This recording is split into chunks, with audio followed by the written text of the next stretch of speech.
මම ඔයාලට පෙන්නන්නේ මෙන්න මේ විදිහට මේ ලිං වලල්ලක් හැදෙන්නේ කොහොමද කියලා.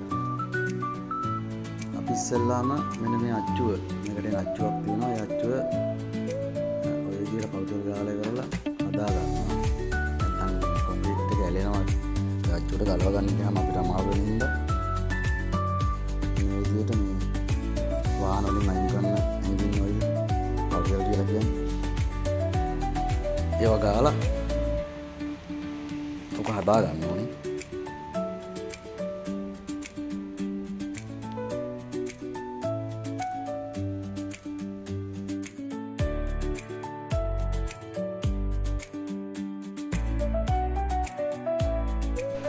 එහෙම තෙල් ගාලා ඉවර වුණ අච්චුව අපි මේ විදිහට කෙලින් අතට තියලා ඇන්ටිකේම දාලා හදා ගන්න ඕනේ. ඊට පස්සේ වටේ පියන් දෙකයි මැද පියන් දෙකයි කියන්නේ කෑලි 4කට එන්නේ අච්චුව. ඒ අච්චුව මේ අපි කෑලි 4කට තමයි වෙන් කළ ගලවන්නේ. ඒ කෑලි 4ෙම කොල්පේ ගාලා ඉවරලා මේ විදිහට හතර පැත්තෙන් තියලා මෙන්න මේ විදිහට තියලා හදා ගන්න. ඊට පස්සේ කෑලි 4 තිබ්බා. වටේ රවුම් බැලන්ස් කරලා දැම්මා. ඇනටික දානවා. එන හතරක් තියෙනවා. ඒකට මාරු වෙලා වගේ නේද?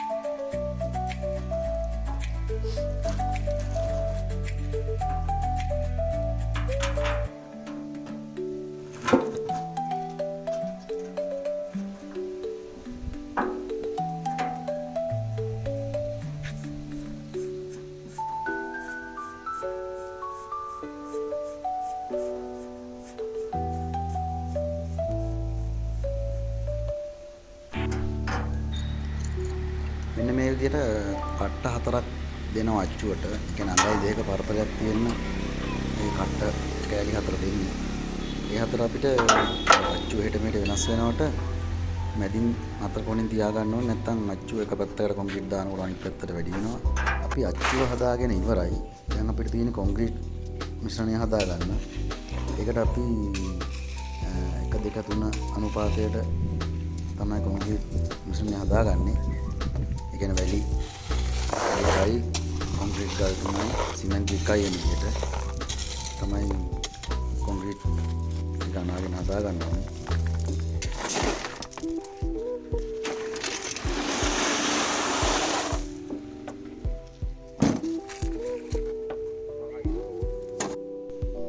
මේ තියෙන අපි හදලා ඉවර වුණු අච්චුව කොන්ක්‍රීට් ටික අනා ගන්න අපිට වෙනම හදාගෙන තියෙන්නේ වලක් මෙතන තියෙනවා වලක් වගේ කියන්නේ ආකයන්නේ තියෙන නැත්තම් ගලාගෙන යනවනේ සෙන්සර් අනා ගන්න ලේසි නිසා අපි වෙනම කොන්ක්‍රීට් ඉතුරුනේ වලින් වලක් විදිහට හදලා තියෙන වටේට කොන්ක්‍රීට් ටිකක් දාලා ඒක අනා ගන්න ලේසි අපේ.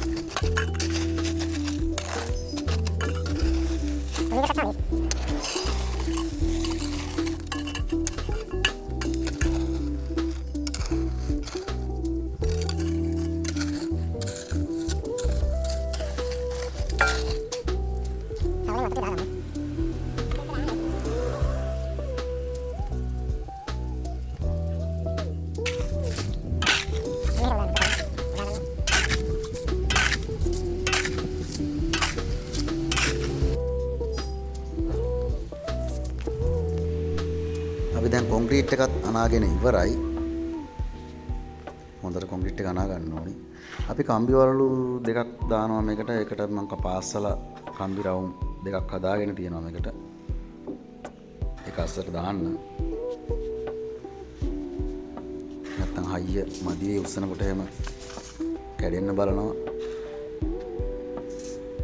පෙලක් අය නම් කම්බි දාන්නේ නැහැ. අපි අනාගත්තු කොන්ක්‍රීට් මිශ්‍රණය මෙන්න මේ විදිහට දා ගන්නවා වටේටම. එක තැනකට දාන්නේ නැහැ. මොකද එක තැන දැම්මොත් යටින් ලිං වල අච්චු එහාට මෙහාට යන්න බලන ඉඳලා. වටේ මඟල් දෙක තුනක විතර උඩට මට්ටමට වටේම දා ගන්නවා. ඒ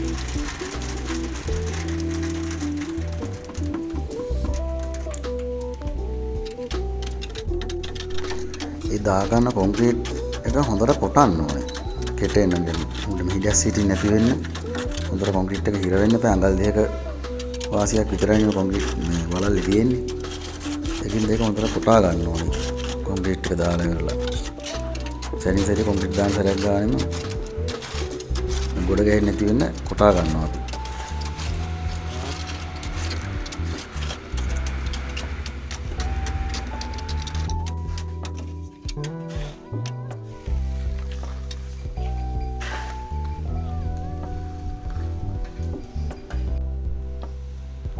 අඟල් 4ක් විතර ඉස්සුනාට පස්සේ යටින් අපිට තේරෙනවනේ. එතකොට අපි කරන්නේ මෙන්න මේ කම්බි වලල්ලක් එක වලල්ලක් යටට දා ගන්නවා. මේ කම්බි වලල්ල හදා ගන්නකොට හදා ගන්න ඕනේ හරියට. නැත්නම් අර දෙපැත්තෙන් ওই පැත්තට හරි මතු වුණොත් මලකට ගන්න බලන ඉඳලා ගානට කොන්ක්‍රීට් එක අඟල් දෙකේ මැදට එන විදිහට තමයි දා ගන්න ඕනේ. ඊට පස්සේ කොන්ක්‍රීට් එක සම්පූර්ණම උඩ මට්ටමට අඟල් 4ක් විතර ආයෙ පාතින් අපි ඊළඟ රවුමත් වලල්ලක් දාගෙන සම්පූර්ණම කොන්ක්‍රීට් වලින් පුරව ගන්නවා. මේ තියෙන කොන්ක්‍රීට් වලින් පුරවගත්තු ඒ සිලින්ඩරය ඉන්වලල්ල සම්පූර්ණ කොන්ක්‍රීට් වලින් පුරවගෙන තියෙන්නේ. මේ පේන්නේ ඔයගොල්ලන්ට ඒ පැය 24කට පස්සේ අපි ගලවුවා යට රවුම. යට පියන් දෙක ඇතුළේ පියන් දෙක ගලවලා තමයි ඔය තියෙන්නේ. මේ දෙපැත්ත පියන් දෙක ගලවලා නෑ තාම. ඒ තියෙන ඔය ඇතුළේ තිබිච්ච පියන් දෙක අපි ගලවලා අයින් කරගත්තා. දවසකට විතර පස්සේ පස්සේ මෙන්න මේ විදිහට මින් වලක් හදාගෙන සතියක් විතර ගියාට පස්සේ වේලුනාට පස්සේ ඕගලන්ට ඕන විදිහට අයින් කරලා නැගිට්ටෝලා අයින් කරගන්න.